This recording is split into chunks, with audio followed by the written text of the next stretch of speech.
నమస్కారం. టీజీ5 న్యూస్ వార్తలకు స్వాగతం. ముందుగా వార్తల్లోని ముఖ్యాంశాలు.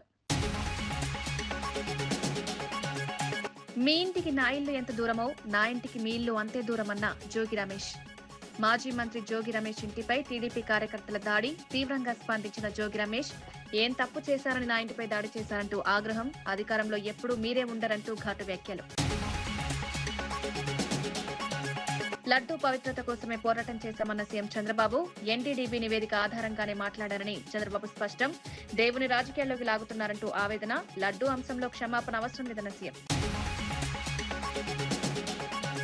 కేంద్ర బడ్జెట్ తెలంగాణకు తీవ్ర నిరాశ అన్న భట్టి. హైదరాబాద్ అభివృద్ధికి నిధులు కేటాయించలేదన్న విమర్శ.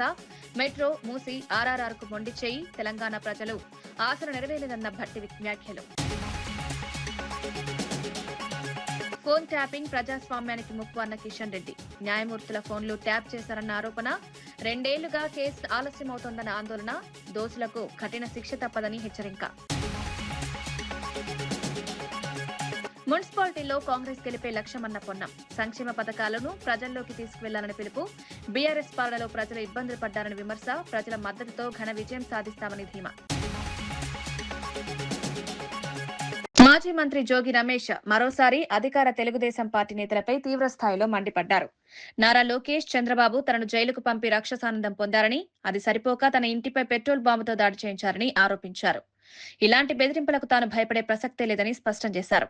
తాను ఏ నేరం చేశానని తన ఇంటిపై దాడి చేశారని ప్రశ్నించారు. రాజకీయ కక్షతోనే ఈ దాడులు జరుగుతున్నాయని పేర్కొన్నారు. లోకేష్ తన ఇంటికి ఎంత దూరమో తన ఇంటికి కూడా వారిల్లు అంతే దూరమని గుర్తుపెట్టుకోవాలని హెచ్చరించారు. రాష్ట్రంలో ప్రతిపక్ష నేతలకు భద్రత లేకుండా పోయిందని, పోలీస్ వ్యవస్థ పూర్తిగా రాజకీయ ఒత్తిడిలో పనిచేస్తోందని జోగి రమేష్ విమర్శించారు. ఈ ఘటనపై ప్రభుత్వం సమాధానం చెప్పాలని డిమాండ్ చేశారు. నన్ను జైల్లో పెట్టి రాక్షసానందం పొందిన చాలక నా ఇంటి మీద దాడి చేస్తావా? పెట్రోల్ బాంబులు వేస్తావా? అసలు ఇంత దుర్మార్గులాగా ప్రవర్తిస్తారు మీరు. నేనేమన్నాను?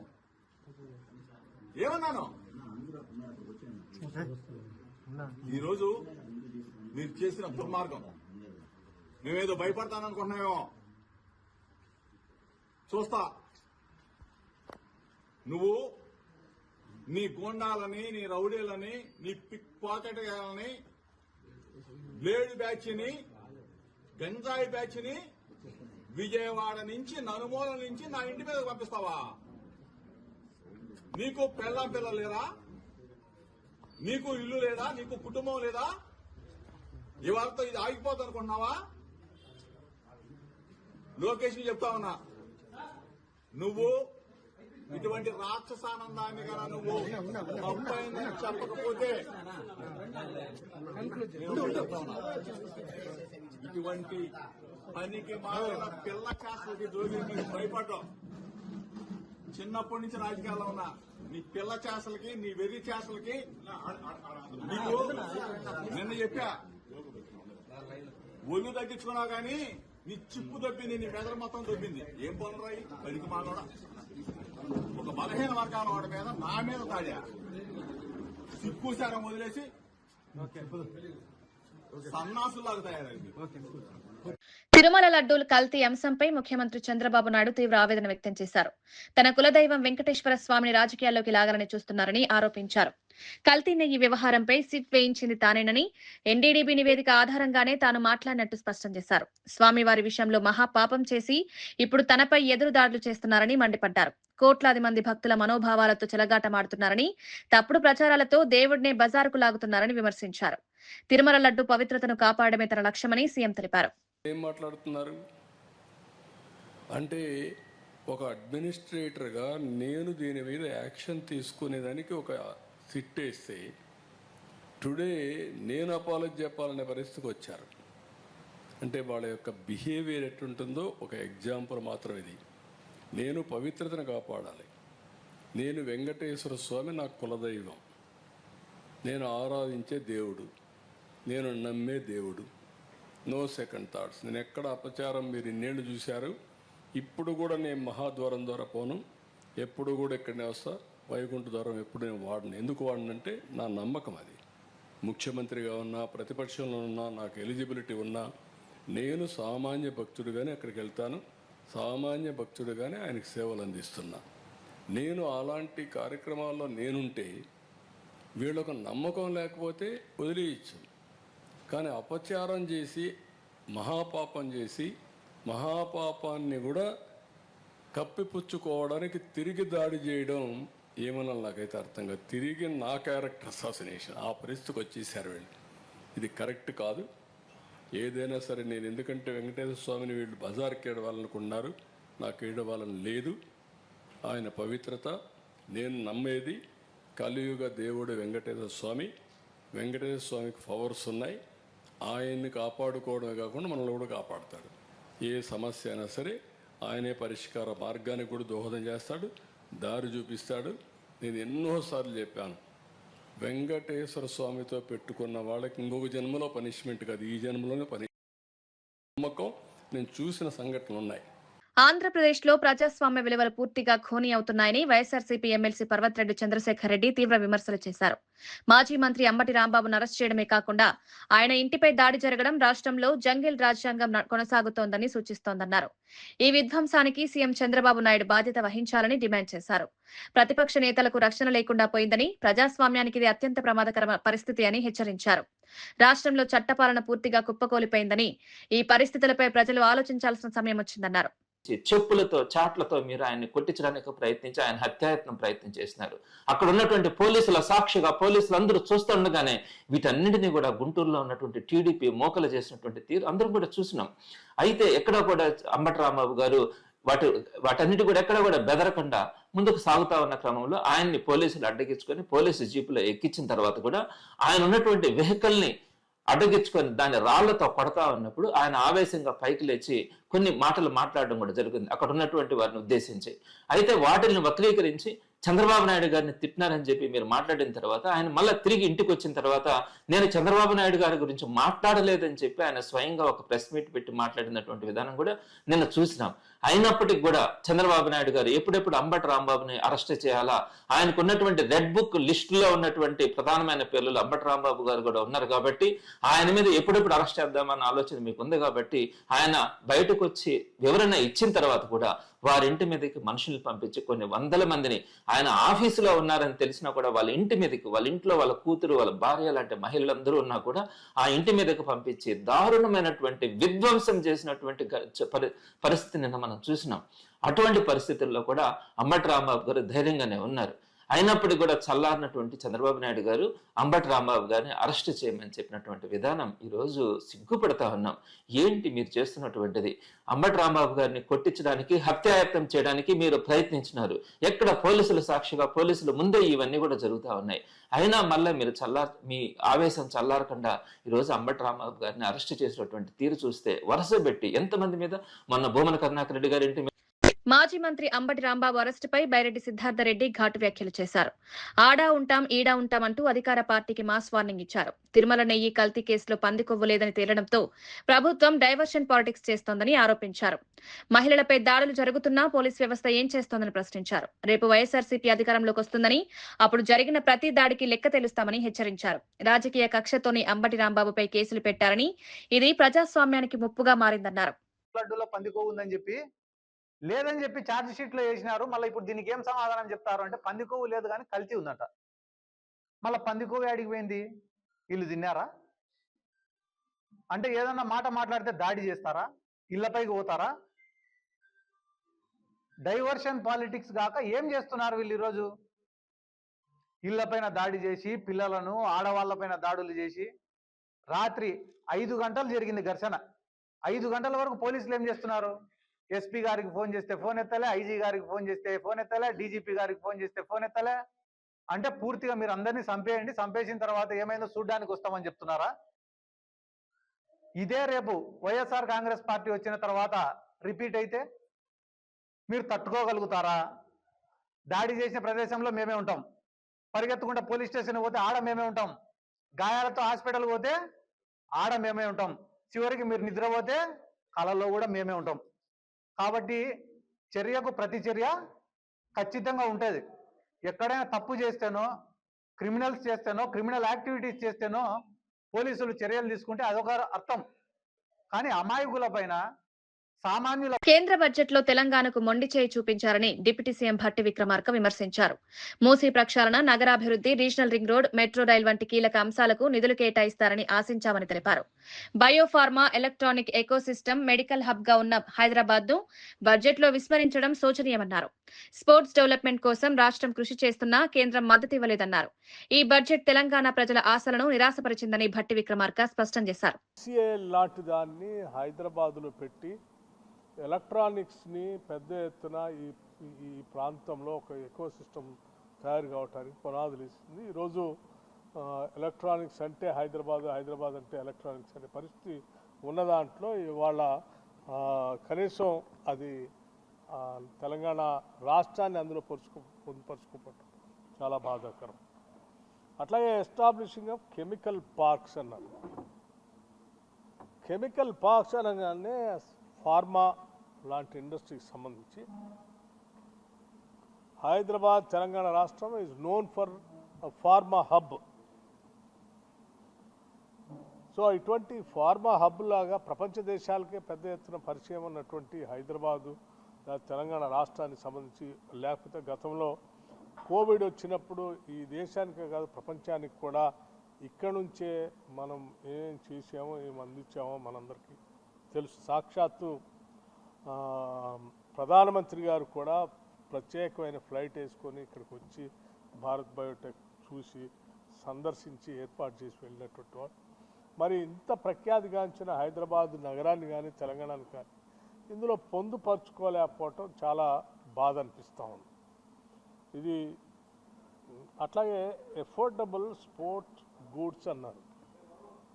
అఫోర్డబుల్ స్పోర్ట్స్ అన్నప్పుడు మనం అందరికీ తెలిసింది, ఈ మధ్యనే మనం స్పోర్ట్స్ మీద పెద్ద ఎత్తున ఈ రాష్ట్ర ప్రభుత్వం ఎంత పెద్ద ఎత్తున ముందు పోతుందో కూడా తెలుసు. గ్లోబల్ సమ్మిట్లో ప్రత్యేకంగా మనం విజన్ డాక్యుమెంట్ని రిలీజ్ చేసాం. 2047 విజన్ డాక్యుమెంట్లో మనం we have given so much of focus on sports. Phone tapping అత్యంత తీవ్రమైన నేరమని కేంద్ర మంత్రి కిషన్ రెడ్డి స్పష్టం చేశారు. గత ప్రభుత్వ హయాంలో న్యాయమూర్తులు, రాజకీయ నేతలు, సినీ ప్రముఖులు, వ్యాపారవేత్తల ఫోన్లను అక్రమంగా ట్యాప్ చేశారని ఆయన ఆరోపించారు. కేసీఆర్ తన అల్లుడి ఫోన్ ను కూడా ట్యాప్ చేశారని కవితే స్వయంగా వెల్లడించారని గుర్తు చేశారు. ఫోన్ ట్యాపింగ్ కేసు విచారణ 2 ఏళ్లుగా ఆలస్యమవుతోందని, ఇలాంటి చర్యలు ప్రజాస్వామ్యానికి ముప్పుగా మారతాయని కిషన్ రెడ్డి హెచ్చరించారు. ప్రజల వ్యక్తిగత స్వేచ్ఛకు భంగం కలిగించే ఈ నేరాన్ని తేల్చాల్సిన బాధ్యత దర్యాప్తు సంస్థలపై ఉందన్నారు. రాజకీయాలకు అతీతంగా నిజాలు వెలుగులోకి రావాలని, దోషులకు శిక్ష తప్పదని ఆయన స్పష్టం చేశారు. 2 సంవత్సరాలకు పైగా ఆలస్యమైంది, 2 years పైగా ఆలస్యమైంది. కాబట్టి ఇది కూడా ఈ సీరియల్ ఎన్ని రోజులు నడుస్తుందో చూడాలి. మేమేం చెప్పడం లేదు. వాళ్ళ కూతురే కేసీఆర్ అల్లుని ఫోన్ ట్యాప్ చేశాడని కవిత చెప్పింది ఆన్ రికార్డ్. అదే కాకుండా తెలంగాణ పోలీసులు హైకోర్టు జడ్జిల ఫోన్ ట్యాపింగ్ జరిగిందని హైకోర్టులో అఫిడవిట్ వేశారు. ఇంకా ఎంత రోజులు దర్యాప్తు చేస్తారు? మీరే వేశారు. హైకోర్టు జడ్జిల ఫోన్ ట్యాప్ జరిగిందని చెప్పి పోలీసులే లిఖితపూర్వకంగా రాష్ట్ర హైకోర్టులో ఇదే ఫోన్ ట్యాపింగ్ కేసులో వేయడం జరిగింది. కాబట్టి ఇది చాలా మరి తీవ్రమైన నేరారోపణ ఉన్నటువంటి కేసు ఇది. ఇది కేసీఆర్ కేటీఆర్ కాదు, ఎవరు చేసినప్పటికీ కూడా ఇది ప్రభుత్వం ద్వారా జరిగింది, ప్రభుత్వ హయాంలో జరిగింది. ఇందులో పారిశ్రామికవేత్తల ఫోన్లు, రాజకీయ పార్టీల ఫోన్లు, కుటుంబ సభ్యుల ఫోన్లు, హైకోర్టు జడ్జిల ఫోన్లు, పోలీస్ అధికారుల ఫోన్లు, మంత్రుల ఫోన్లు, సినిమా ప్రముఖుల ఫోన్లు, సినిమా నటుల ఫోన్లు అన్నీ ట్యాప్ చేశారని చెప్పి తెలంగాణ ప్రభుత్వం ఇప్పటికే లిఖితపూర్వకంగా హైకోర్టులో మరి దీనికి అఫిడవిట్ ఇవ్వడం జరిగింది. ఇది చాలా తీవ్రమైనటువంటి నేరారోపణ కూడినటువంటి కేసు ఇది. దీన్ని కఠినంగా వ్యవహరించాల్సినటువంటి అవసరం ఉందనే విషయం మేము గతంలో కూడా చెప్పాం, ఇప్పుడు కూడా మళ్ళీ పునరుద్ఘాటిస్తున్నాం. మాజీ మంత్రి అంబటి రాంబాబుపై జరిగిన దాడిని మాజీ హోంమంత్రి దానేటి వనిత తీవ్రంగా ఖండించారు. ఒక మాజీ మంత్రికి రక్షణ లేకపోతే సామాన్యుల పరిస్థితి ఏంటని ఆమె ప్రశ్నించారు. రాజకీయ విభేదాలను హింసాత్మక చర్యలతో ఎదుర్కోవడం ప్రజాస్వామ్యానికి ప్రమాదకరమన్నారు. పోలీస్ వ్యవస్థ తటస్థంగా వ్యవహరించాల్సిన అవసరం ఉందని, దాడులకు పాల్పడిన వారిపై కఠిన చర్యలు తీసుకోవాలని డిమాండ్ చేశారు. రాజకీయాల్లో భిన్నాభిప్రాయాలు సహజమే కానీ దాడులు, బెదిరింపులు అంగీకరించలేమని తానేటి వనిత స్పష్టం చేశారు.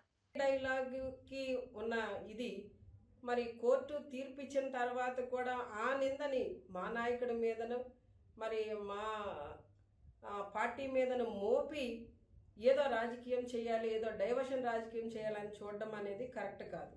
ఈ రోజున ఏదైనా తప్పిదాలు జరుగుంటే చట్టాలు ఉన్నాయి, న్యాయస్థానాలు ఉన్నాయి, వాటి పని అవి చేసుకువెళ్తాయి. కానీ ఈ రోజున ఎందుకు ఈ విధంగా బరి తెగించి దాడులు చేస్తున్నారు? ఈ కూటమి ప్రభుత్వం అధికారంలోకి వచ్చిన దగ్గర నుండి కూడా చాలామంది వైసీపీ మాజీ ఎమ్మెల్యేల మీద, మాజీ మంత్రుల మీద దాడులు జరిగిన సంఘటనలు చాలా ఉన్నాయి. అంటే ఈ రోజున ఈ కూటమి ప్రభుత్వం ప్రజలకు ఏం సందేశం ఇవ్వాలనుకుంటుంది?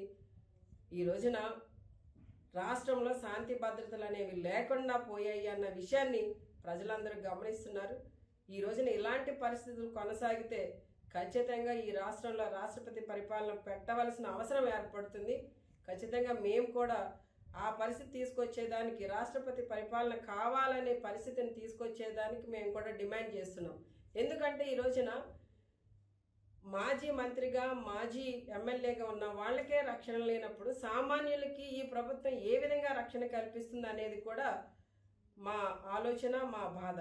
ఈ రోజున ప్రతి ఒక్కరం కూడా అంటే రాజకీయం చేయండి, కానీ ఈ రాజకీయంలోకి పవిత్రమైన లడ్డూని, మరి కలియుగ దైవమైన వెంకటేశ్వర స్వామిని వాడుకోవడం అనేది కరెక్ట్ కాదు. ఏదైనా ఉంటే ప్రతిదీ కూడా చట్టపరంగా చర్యలు తీసుకోండి, అంతేగాని ఈ విధమైన పరిస్థితులు రాష్ట్రంలో తీసుకురావడం కరెక్ట్ కాదని చెప్పి ప్రతి ఒక్కరికి కూడా తెలియజేస్తున్నాను. మాజీ మంత్రి అంబటి రాంబాబుపై పీడీ యాక్ట్ అమలు చేయాలని ఈస్ట్ ఎమ్మెల్యే నజీర్ జిల్లా ఎస్పీకి వినతి పత్రం అందజేశారు. అంబటి రాంబాబు కొంతకాలంగా ప్రజా ప్రతినిధులను, ముఖ్యమంత్రి చంద్రబాబు నాయుడిని అసభ్య పదజాలంతో దూషిస్తున్నారని ఆరోపించారు. వైసీపీ నాయకులు ప్రతిసారి ఇలాంటి వ్యాఖ్యలతో శాంతి భద్రతలకు భంగం కలిగిస్తున్నారని విమర్శించారు. ఇప్పటికే అంబటి రాంబాబుపై నమోదైన కేసుల్లో సెక్షన్లు మార్చాలని, కఠిన చట్టాల కింద చర్యలు తీసుకోవాలని డిమాండ్ చేశారు. రాజకీయ విమర్శలకు హద్దులుండాలని, ప్రజాస్వామ్యంలో బాధ్యతాయుతమైన మాటలు అవసరమని ఎమ్మెల్యే నజీర్ స్పష్టం చేశారు. సృష్టించేటువంటి విధంగా ఆయన మాట్లాడుతున్నటువంటి తీరు కనిపిస్తా ఉంది. ఆయన చేస్తున్నటువంటి తప్పుకు మరికొంతమంది కులాన్ని పులమినేటువంటి కార్యక్రమం చేస్తూ ఉన్నారు. ఈరోజు వంగవీటి మోహన్ రంగా గారితో పోల్చుకుంటా ఉన్నాడు. నేను అడుగుతా ఉన్నా, ఆయన పేదల కోసం ప్రాణాలు అర్పించినటువంటి నాయకుడిగా ఉంటే మీరు ఈరోజు చౌకబారు విమర్శలు చేసి జగన్మోహన్ రెడ్డి మోచేతి నీళ్లు తాగి ఒక చెప్పలేనటువంటి భాషలో మాట్లాడాలనిపిస్తూ ఉంది. కానీ ఇటువంటి వ్యక్తిని ఊరికినే చిన్న చిన్న సెక్షన్లు పెట్టి ఈరోజు ప్రజల్లో ఉన్నటువంటి ఏదైతే law and order problem create చేసేటువంటి, ప్రొవోక్ చేసేటువంటి కార్యక్రమాలు చేస్తున్నటువంటి అంబటి రాంబాబు గారిని ఐటీ యాక్ట్ 67, 67 అండ్ 66 ఈ కింద కేసు నమోదు చేయాలని చెప్పి రిప్రజెంట్ చేయడం జరిగింది. ఈ సెక్షన్ల మీద తప్పకుండా పోలీసులు కేసు నమోదు చేస్తారని చెప్పి మేము భావిస్తూ ఉన్నాం. లేకపోతే తప్పకుండా ప్రైవేట్ కేసు వేసైనా అంబటి రాంబాబు గారిని తప్పకుండా జైలు పాలు చేసి ఆయన చేసినటువంటి తప్పు మరొకటి చేయకుండా, ముఖ్యంగా జగన్మోహన్ రెడ్డి గారికి ఈ సందర్భంగా హెచ్చరిస్తా ఉన్నాం. మీరు కొంతమంది పప్పెట్లను పంపించి ఇటువంటి చౌకబారు విమర్శలు చేస్తే తెలుగుదేశం పార్టీ శ్రేణులు ఎక్కడా భయపడేది లేదు. మీలాంటి వాళ్ళు 100 మందిని తట్టుకునేటి కెపాసిటీ తెలుగుదేశం పార్టీ కార్యకర్తలకు ఉంది. ఇప్పటికైనా ఒళ్ళు దగ్గర పెట్టుకొని ఏ నాయకుడైనా, వైసీపీకి సంబంధించినటువంటి నాయకుడు ఈరోజు మా నాయకుడి మీద కానీ, తెలుగుదేశం పార్టీ కార్యకర్తల మీద కానీ దుష్ప్రచారం చేసేటువంటి కార్యక్రమాన్ని చేస్తే మాత్రం సహించేది లేదని చెప్పి ఈ సందర్భంగా గట్టిగా వాళ్ళందరికీ కూడా హెచ్చరిస్తా ఉన్నాం. మేడారం సమ్మక్క సారలమ్మ జాతర నిర్వహణపై మంత్రి సీతక్క స్పందించారు. దర్శనాలు సజావుగా జరిగాయని, ట్రాఫిక్ విషయంలో మాత్రమే స్వల్ప ఇబ్బందులు ఎదురయ్యాయన్నారు. జాతర విజయవంతంగా నిర్వహించేందుకు కృషి చేసిన అధికారులు, సిబ్బంది, ప్రజలకు కృతజ్ఞతలు తెలిపారు. భవిష్యత్తులో ఇలాంటి సమస్యలు రాకుండా జాతర అనంతరం మిగిలిన అభివృద్ధి పనులను పూర్తి చేస్తామని హామీ ఇచ్చారు. భక్తుల సౌకర్యాలే ప్రధాన లక్ష్యంగా ముందుకు సాగుతున్నామన్నారు. మేడారం జాతర ప్రపంచ స్థాయిలో గుర్తింపు పొందుతున్న నేపథ్యంలో మరింత మెరుగైన ఏర్పాటు చేయాలని ప్రభుత్వం నిర్ణయించిందన్నారు. మరి నిన్నటి వరకు కూడా అంతా బాగుంది, దర్శనాలు బాగున్నాయి, అన్నీ బాగున్నాయి అనే దాన్ని కొంతమంది వచ్చి పోయిన తర్వాత ట్రాఫిక్ విషయంలో అదొక్కటి తప్ప ఎంటైర్ జాతర నిర్వహణ కోసం పనిచేసినటువంటి ప్రతి ఒక్కరికి కూడా పేరు పేరున ధన్యవాదాలు.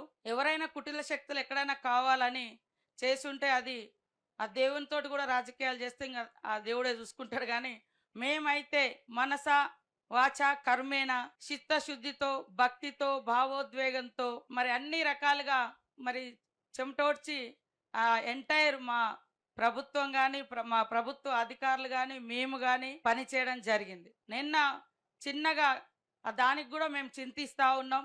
ఎందుకంటే అన్ని రోడ్లు వెడల్పు చేయగలిగినాం, కానీ తాడువాయి ఆ రోడ్డు వైల్డ్ లైఫ్లో ఉండడంతో కొన్ని ఇబ్బందులు వస్తున్నాయి. భవిష్యత్తులో అది కూడా రాకుండా చేసుకోవడానికి ఇప్పటి నుంచే ప్రణాళికలు మొదలు పెట్టుకోవాలని మేమందరం మరి ఆలోచనతో ఉన్నాం. ఈ గుడి అంటే జాతర అయిపోయిన తర్వాత తిరుగువారం అయిన తర్వాత మళ్ళీ గుడి యొక్క చుట్టుపక్కల పనులు మిగిలిపోయిన మున్సిపల్ ఎన్నికల నేపథ్యంలో మహబూబాబాద్ కాంగ్రెస్ నేతలకు మంత్రి పొన్నం ప్రభాకర్ దిశానిర్దేశం చేశారు. పార్లమెంటు పరిధిలోని 7 మున్సిపాలిటీల్లో కాంగ్రెస్ అభ్యర్థుల గెలిపే లక్ష్యంగా పనిచేయాలని పిలుపునిచ్చారు. సీఎం రేవంత్ రెడ్డి నేతృత్వంలోని ప్రభుత్వం అమలు చేస్తున్న సంక్షేమ అభివృద్ధి కార్యక్రమాలను ప్రజల్లోకి బలంగా తీసుకువెళ్లాలని సూచించారు. కాంగ్రెస్ ప్రభుత్వం ఏర్పడిన తర్వాత ఇచ్చిన హామీలను అమలు చేస్తూ అర్హులైన లబ్ధిదారులకు పథకాలు అందిస్తున్నామని తెలిపారు. ఈ ఎన్నికల్లో ప్రజల మద్దతుతో ఘన విజయం సాధిస్తామని ధీమా వ్యక్తం చేశారు. మహబూబాబాద్ పార్లమెంటు సమన్వయకర్తగా 7 మున్సిపాలిటీలు ఇల్లెందు నుంచి మొదలుకుంటే ఇక్కడ డోర్నకల్, మరిపడ, ఇక్కడ మహబూబాద్, కేసముద్రం, ఇక్కడ ములుగు, నర్సంపేట 156 కౌన్సిలర్ సీట్లు ఉన్నటువంటి 7 మున్సిపాలిటీల లోపల పార్టీని సమన్వయం చేస్తూ ఎక్కడైనా అంశాలుంటే వాటిని పరిష్కారం చేస్తూ 7 మున్సిపల్ చైర్మన్లు, వైస్ చైర్మన్లు, మెజార్టీ కాంగ్రెస్ పార్టీ కార్పొరేటర్లు, కౌన్సిలర్లు గెలిపే లక్ష్యంగా ఇక్కడ ఉన్నటువంటి 5 శాసనసభ్యులు, అందులో సీతక్క గారు మంత్రి, వీరు ప్రభుత్వ విప్పు, ఈ విధంగా 5 శాసనసభ్యులు, 4 జిల్లా కాంగ్రెస్ అధ్యక్షులు, ఒక ప్రభుత్వ సలహాదారు, పార్లమెంట్ సభ్యుడిని స్థానిక నాయకత్వాలతో సమన్వయం చేసుకొని అధికారంలో ఉన్నాం. గౌరవ ముఖ్యమంత్రి రేవంత్ రెడ్డి గారి నాయకత్వంలో అటు గ్రామీణ ప్రాంతాలకు ఇటు పట్టణ ప్రాంతాలకు సంబంధించినటువంటి ప్రజలకు అనేక లబ్ధి కలిగేటువంటి అంశాలు ఈ ప్రభుత్వం వచ్చిన తర్వాత చేస్తోంది. ముఖ్యంగా 10 సంవత్సరాలు ఆ ప్రభుత్వం ఇచ్చినటువంటి వాగ్దానాలను అమలు చేయక ప్రజలు విసిగి వేసారినటువంటి డబుల్ బెడ్రూమ్ల స్థానం లోపల మేము ఇందిరమ్మ ఇళ్ల శాంక్షన్, పేదలందరికీ అర్హులకు మొదటి సంవత్సరంలో 3,500 ఇళ్ళు, అదేవిధంగా 10 సంవత్సరాలు చెప్పులు అరిగేటట్టు తిరిగినటువంటి రేషన్ కార్డులు ఈరోజు కూడా ఎన్నికల సందర్భం కాదు, ఇది సంవత్సరం కాలం పాటు ఎవరు అడిగితే అర్హత ఉంటే వారికి రేషన్ కార్డు ఇచ్చే విధంగా ఈ ప్రభుత్వం నిర్ణయం తీసుకొని 100,000 సంఖ్య లోపల రేషన్ కార్డు. కేంద్ర బడ్జెట్ దేశ అభివృద్ధికి దిశానిర్దేశం చేసేలా ఉందని కేంద్ర మంత్రి ఈటెల రాజేందర్ అన్నారు. హైదరాబాద్ కేంద్రంగా ప్రతిపాదించిన స్పీడ్ రైల్ ప్రాజెక్టు తెలంగాణ అభివృద్ధికి కీలకంగా మారుతుందన్నారు. ఈ బడ్జెట్లో పేదలు, యువత, విద్యార్థులకు పెద్దపీట వేశారని స్పష్టం చేశారు. ముఖ్యంగా స్టార్టప్స్ కు ప్రోత్సాహం కల్పించే విధంగా పలు విధానాలు తీసుకొచ్చినట్టు తెలిపారు. ఉపాధి అవకాశాల పెంపు, నైపుణ్యాభివృద్ధి కార్యక్రమాలకు బడ్జెట్లో ప్రాధాన్యత ఇవ్వడం దేశ భవిష్యత్తుకు మేలు చేస్తుందని అభిప్రాయపడ్డారు.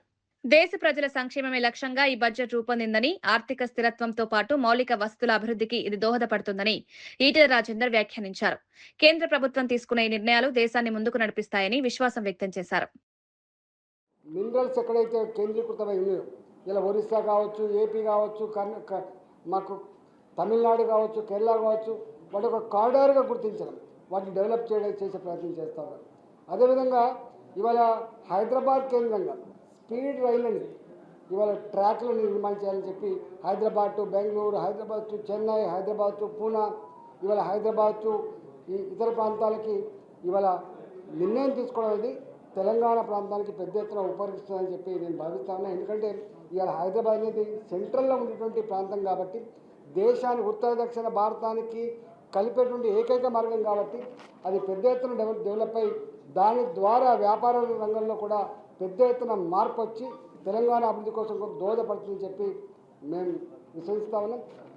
ఆన్ ది హోల్గా మొత్తంగా చూసినప్పుడు ఈ బడ్జెట్ పేదలకు ఎట్లా ఉపాధి కల్పించాలి, ఈ బడ్జెట్ యువశక్తిని ఎట్లా దేశ పురోగమనంలో అభివృద్ధిలో భాగం పంచుకున్నట్టు చేయాలి, ఎట్లా విద్యార్థి శక్తిని బయటికి తీయాలి, ఎట్లా స్టార్టప్స్ పెంచాలి, ఎట్లా రీసెర్చ్ మీద కేంద్రీకరించాలి, ఎట్లా వైద్యం మీద కేంద్రీకరించాలి, వైద్యాన్ని పేదలకు ఎట్లా అందించాలి, ఇలాంటి రంగాల మీద ఇవాళ ప్రభుత్వం పూర్తిగా కాన్సన్ట్రేట్ చేసినట్టుగా కనపడతా ఉంది. కేంద్ర ప్రభుత్వం ప్రవేశపెట్టిన బడ్జెట్ దేశ ప్రజలను నిరాశపరిచిందని కాంగ్రెస్ ఎంపీ మల్లు రవీందర్ విమర్శించారు. ఈ బడ్జెట్ పూర్తిగా కార్పొరేట్ సంస్థలకు అనుకూలంగా రూపొందిందని ఆరోపించారు. సామాన్య ప్రజలకు ప్రత్యక్షంగా ఉపయోగపడే అంశాలు ఇందులో లేవన్నారు. వృద్ధి రేటు పెరుగుతోందని చెప్తున్నా ఆ వృద్ధి సామాన్యులకు చేరకపోతే దానికి అర్థం ఉండదని వ్యాఖ్యానించారు. ఉన్నవారికి లేని వారికి మధ్య అంతరం మరింత పెరిగేలా ఈ బడ్జెట్ ఉందన్నారు. ఉపాధి హామీ పథకానికి నిధులు పెంచామని ప్రభుత్వం చెప్తున్నా అవి బడ్జెట్లో స్పష్టంగా కనిపించడం లేదని మండిపడ్డారు. సామాజిక సమానత్వాన్ని బీజేపీ ప్రభుత్వం పూర్తిగా విస్మరించిందని మల్లు రవి తీవ్రంగా విమర్శించారు. కార్పొరేట్ సంస్థలకు ఉపయోగపడుతుంది, లేకపోతే బీజేపీలో ఉన్న పెద్ద పెద్ద బెడా వ్యాపారస్తులకి ఉపయోగపడుతుంది తప్ప ప్రజలకు ఉపయోగపడదు. గ్రోత్ ఎప్పుడు కూడా ప్రజలందరికీ కొద్దిగా అందుబాటులోకి వచ్చేటట్టు ఉండాలి. మీ గ్రోత్ పెరిగిపోతుంది, ఉన్న వాళ్ళకి లేని వాళ్ళకి అంతరం చాలా పెరిగిపోతుంది. సోషల్ ఈక్వాలిటీ తీసుకొని రావాలనేది మన రాజ్యాంగం యొక్క ప్రాథమిక ఫండమెంటల్గా డైరెక్షన్. అది ఆ ఈక్వాలిటీని పూర్తిగా బీజేపీ ప్రభుత్వం మర్చిపోయింది. మీరు చేస్తున్నటువంటి, మీరు ప్రకటిస్తున్నవన్నీ కూడా ఒక పెద్ద స్థాయిలో ఉన్న వాళ్ళకే ఉపయోగపడటం వల్ల పేదవాళ్ళు ఇంకా పేదవాళ్ళు అవుతున్నారు, నిరుపేదలు ఇంకా నిరుపేదలు అవుతున్నారు. మన్రేగాకు సంబంధించిన బడ్జెట్ గురించి మీరు మాట్లాడలేదు, దాని గురించి పెంచినట్టు కూడా బడ్జెట్ మన్రేగా పెంచామని చెప్తున్నారు కదా, అది పెంచింది రిఫ్లెక్ట్ కావాలి కదా. ఫోన్ ట్యాపింగ్ కేసులో మాజీ సీఎం కేసీఆర్ కు సిట్ నోటీసులు ఇవ్వగానే బీఆర్ఎస్ నేతలు ర్యాలీ, నిరసనల పేరుతో సెంటిమెంట్ సృష్టిస్తున్నారని మంత్రి అడ్లూరి లక్ష్మణ్ కుమార్ విమర్శించారు. ఇది విచారణ నుంచి తప్పించుకునే అటెన్షన్ డైవర్షన్ రాజకీయమని ఆయన వ్యాఖ్యానించారు. నిజాయితీ ఉంటే విచారణకు హాజరై సమాధానం చెప్పాలని సూటిగా సూచించారు. ఫోన్ ట్యాపింగ్ వంటి తీవ్రమైన ఆరోపణలపై చట్టం తన పని తాను చేస్తుందని, చట్టానికి ఎవరూ అతిథులు కాదని స్పష్టం చేశారు. ప్రజలను మభ్యపెట్టే మాయమాటలు ఇక పనిచేయవని హెచ్చరిస్తూ న్యాయపరమైన ప్రక్రియకు సహకరించాల్సిందని ఆయన స్పష్టం చేశారు. నాయకత్వం గాని దేశం కోసం పోరాటం చేస్తే ఆ పోరాటం కోసం త్యాగం చేసిన విధంగా శాంతి యాత్రలని, నిరసన యాత్రలని టిఆర్ఎస్ పార్టీ వారి యొక్క శ్రేణులకు పిలుపునిస్తుంది. పిలుపునిచ్చుకుంటూ మన కాంగ్రెస్ పార్టీపై ప్రభుత్వానికి బురద జల్లే కార్యక్రమం చేపడతారు. ఈరోజు ఈ మున్సిపల్ జరగబోయే ఎన్నికల లోపల ఏ విధంగా సెంటిమెంట్ ని క్రియేట్ చేద్దామనే ఆలోచనతోని, దురుద్దేశంతోని, ఒక దురాలోచనతోని వారు ఇలా ఏది పడితే అదే మాట్లాడతారు. మేము ఒకటే మాట చెప్పదలుచుకున్నాం మాజీ ముఖ్యమంత్రి కేసీఆర్ గారు కానీ, బీఆర్ఎస్ పార్టీకి ఉన్నటువంటి మాజీ మంత్రులకు కానీ, ఈ సిట్ ఏదైతే దర్యాప్తు ఏదైతున్నదో ఫోన్ ట్యాపింగ్ చేసి ఆ ఫోన్ ట్యాపింగ్ ద్వారా ఎదుటి వ్యక్తుల యొక్క సమాచారం సేకరించి వాళ్ళని బ్లాక్మెయిల్ చేసి వాళ్ళ భూములు రాయించుకొని వ్యాపార పరంగా బ్లాక్మెయిల్ చేసి అన్ని విధాల ఇబ్బంది పెట్టింది మీరు కాదా? మీరే కదా అప్పుడు సర్కార్లో ఉన్నది. మీరు చేసిన పాపమే కదా ఈ రోజు నోటీసులు ఇచ్చింది తప్ప పొగలేని దగ్గరైతే రాదు కదా. మీరు చేసిన పాపాలకు, మీరు చేసిన తప్పులకు, వాటి కాళేశ్వరం పేరు మీద ఒక పాపం దోసుకోవడం, ఇలా సిట్టు ఇలా నోటీసులు ఇచ్చిన తర్వాత ఫోన్ ట్యాపింగ్ అనే ఒక అత్యంత దుర్మార్గమైన చర్య అది. మరి ఆ చర్య చేసి, ఆ తప్పులు చేసి పూర్తి ఆధారాలతోని సిట్ అధికారులకు దొరికిపోయి దాని దర్యాప్తు కోసము నోటీస్ ఇస్తే ఇక ఏ లెవెల్ అంటే ఆ లెవెల్లో మాట్లాడుతున్నారు. ఏదేమైనా చట్టం తన పని తను చేసుకుంటూ పోతుంది. చట్టానికి ఎవరు చుట్టాలు కాదు. ఇలా కల్వకుట్ల చట్టాన్ని చేసుకుంటాం, కల్వకుట్ల రాజ్యాన్ని నడిపిస్తాం అంటే ప్రజలు మార్పు కోరుకొని ఇవాళ రాష్ట్రంలో రాక్షస పాలన కొనసాగుతోందనడానికి అంబటి రాంబాబుపై జరిగిన దాడి నిదర్శనమని వైఎస్ఆర్సీపీ నేత వైవి సుబ్బారెడ్డి మండిపడ్డారు. దాడి జరిగిన సమయంలో పోలీసులు అక్కడే ఉండి ప్రేక్షక పాత్ర పోషించారని ఆరోపించారు. ప్రజాస్వామ్యంలో ప్రతిపక్ష నేతలపై ఈ తరహా దాడులు జరగడం అత్యంత ప్రమాదకరమన్నారు. మాజీ మంత్రిపై దాడి జరగడం రాష్ట్రంలో శాంతి భద్రతల పరిస్థితిని ప్రశ్నార్థకంగా మార్చిందని పేర్కొన్నారు. ఈ ఘటనను కేంద్ర ప్రభుత్వ దృష్టికి తీసుకువెళ్లి న్యాయం సాధిస్తామని స్పష్టం చేశారు. రాజకీయ కక్షతోనే ఇటువంటి దాడులు జరుగుతున్నాయని ఆరోపిస్తూ బాధ్యులపై కఠిన చర్యలు తీసుకోవాలని డిమాండ్ చేశారు. ప్రజాస్వామ్య విలువలను కాపాడాల్సిన బాధ్యత ప్రభుత్వంపై ఉందన్నారు. నిన్న ఆంధ్రప్రదేశ్ మాజీ మంత్రి senior YSR Congress party senior leader Ambati Rambabu గారు ఇంటిపై ఆయనపై జరిగిన దాడి చూస్తే ఆంధ్రప్రదేశ్ రాష్ట్రంలో ప్రజాస్వామ్యం ఉందా లేదా రాక్షస పాలన కొనసాగిస్తున్నారు కూటమి ప్రభుత్వం అధికారంలోకి వచ్చినాక అనే దానికి నిదర్శనమైన జరిగిన సంఘటన. నేను సాయంకాలం 5 గంటల నుంచి రాత్రి 10:30 వరకు దాదాపు 1,000 మంది 2-3 వేల మంది కార్యకర్తలు, తెలుగుదేశం పార్టీ గుండాలు, రవిడీలు అంబటి రాంబాబు ఇంటిపై దాడి చేసి కార్లు తగలబెట్టి, ఆఫీస్ తగలబెట్టి, ఇంటి కిటికీలు కూడా పగలగొట్టి దారుణంగా దారుణ చర్య జరుగుతుంటే పోలీసులు ప్రేక్షక పాత్ర పోషిస్తున్నారు. అంటే పోలీసులు ఉన్నారు అక్కడ దేనికి? దాడిని సక్రమంగా జరిగేటట్టు చూడటానికి కానీ ప్రొటెక్షన్ ఇవ్వడానికి కాదన్నది రుజువైంది నిన్నటి సంఘటనతో. ఈ సంఘటనపై మేము వైఎస్ఆర్ కాంగ్రెస్ పార్టీ అధ్యక్షుడు గారు జగన్మోహన్ రెడ్డి గారి ఆదేశాల ప్రకారం కేంద్ర ప్రభుత్వం దృష్టికి తీసుకెళ్లి ఆంధ్రప్రదేశ్ రాష్ట్రంలో శాంతి భద్రతను పరిరక్షించాల్సిన అవసరం ఉంది. కేంద్ర ప్రభుత్వం ఇంటర్ఫీర్ అవ్వాల్సిన అవసరం ఉంది. ఇటువంటి దారుణమైన పరిస్థితుల్లో ఒక మాజీ మంత్రికే ప్రాణ రక్షణ లేకుండా ఇంటి మీద దాడి చేస్తుంటే పోలీసులు ప్రేక్షకుల్లాగా చూస్తున్నారంటే ఎటువంటి పాలన సాగుతుందో గమనించాలని చెప్పి కేంద్ర హోంశాఖ మంత్రి అమిత్ షా గారికి, హోం సెక్రటరీ గారికి కూడా కలిసి విన్నవించే కార్యక్రమం చేస్తాం. ఇటువంటి సంఘటనలు మళ్ళా జరగకుండా ఉండాలంటే కేంద్ర ప్రభుత్వం చర్యలు తీసుకునే కార్యక్రమం చేయాలి అని చెప్పి వైఎస్ఆర్ కాంగ్రెస్ పార్టీ నుంచి మేము డిమాండ్ చేస్తున్నాం. వార్తలు ముగించే ముందు ముఖ్యాంశాలు మరోసారి. మీ ఇంటికి నా ఇల్లు ఎంత దూరమో నా ఇంటికి మీ ఇల్లు అంతే దూరమన్న జోగి రమేష్. మాజీ మంత్రి జోగి రమేష్ ఇంటిపై టీడీపీ కార్యకర్తల దాడి, తీవ్రంగా స్పందించిన జోగి రమేష్ ఏం తప్పు చేశారని నా ఇంటిపై దాడి చేశారంటూ ఆగ్రహం, అధికారంలో ఎప్పుడూ మీరే ఉండరంటూ ఘాటు వ్యాఖ్యలు. లడ్డూ పవిత్రత కోసమే పోరాటం చేశామన్న సీఎం చంద్రబాబు, ఎన్డీడీబీ నివేదిక ఆధారంగానే మాట్లాడారని చంద్రబాబు స్పష్టం. దేవుని రాజకీయాల్లోకి లాగుతున్నారంటూ ఆవేదన, లడ్డూ అంశంలో క్షమాపణ అవసరం లేదన్న సీఎం. కేంద్ర బడ్జెట్ తెలంగాణకు తీవ్ర నిరాశ అన్న భట్టి, హైదరాబాద్ అభివృద్ధికి నిధులు కేటాయించలేదన్న విమర్శ, మెట్రో, మూసి, ఆర్ఆర్ఆర్కు మొండి చేయి, తెలంగాణ ప్రజలు ఆశలు నెరవేరలేదన్న భట్టి వ్యాఖ్యలు. ఫోన్ ట్యాపింగ్ ప్రజాస్వామ్యానికి ముప్పు అన్న కిషన్ రెడ్డి, న్యాయమూర్తుల ఫోన్లు ట్యాప్ చేశారన్న ఆరోపణ, 2 ఏళ్లుగా కేసు ఆలస్యమవుతోందన్న ఆందోళన, దోషులకు కఠిన శిక్ష తప్పదని హెచ్చరిక. మున్సిపాలిటీలో కాంగ్రెస్ గెలిపే లక్ష్యమన్న పొన్నం, సంక్షేమ పథకాలను ప్రజల్లోకి తీసుకువెళ్లాలని పిలుపు, బీఆర్ఎస్ పాలనలో ప్రజలు ఇబ్బందులు పడ్డారని విమర్శ, ప్రజల మద్దతుతో ఘన విజయం సాధిస్తామని ధీమా. ఇవి ఈనాటి వార్తా విశేషాలు. మరో బులెటిన్లో మళ్ళీ కలుద్దాం. నమస్కారం.